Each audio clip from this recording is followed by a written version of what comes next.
তো আপনাদেরকে কনফিডেন্সের আরও একটা জিনিস দেখায় দিই, সেটা হচ্ছে যে বিষয়ভিত্তিক পরীক্ষা।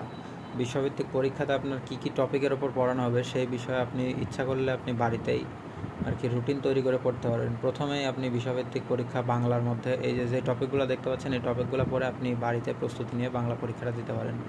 তারপরে এই যে এটা দেখতে পাচ্ছেন, এটা হচ্ছে ইংরেজি পরীক্ষার আর কি আপনার যে টপিকগুলো দেওয়া আছে এগুলো। তারপর সাধারণ জ্ঞানে আসলে আপনার এগুলো পড়তে হবে, পরে আপনাকে পরীক্ষা দিতে হবে। তো আপনি যদি একটা বিশেষ কনফিডেন্সের কনফিডেন্সের কোর্সে ভর্তি হন, তাহলে আপনার এগুলোই পড়ে এগুলোই পরীক্ষা দেওয়া লাগবে।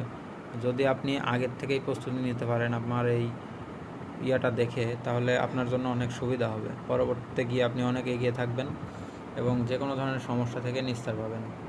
আপনাদেরকে একে একে আর কি দেখিয়ে দিচ্ছি, আপনারা ভিডিওটা পজ করে করে এই জিনিসগুলো দেখে নেবেন।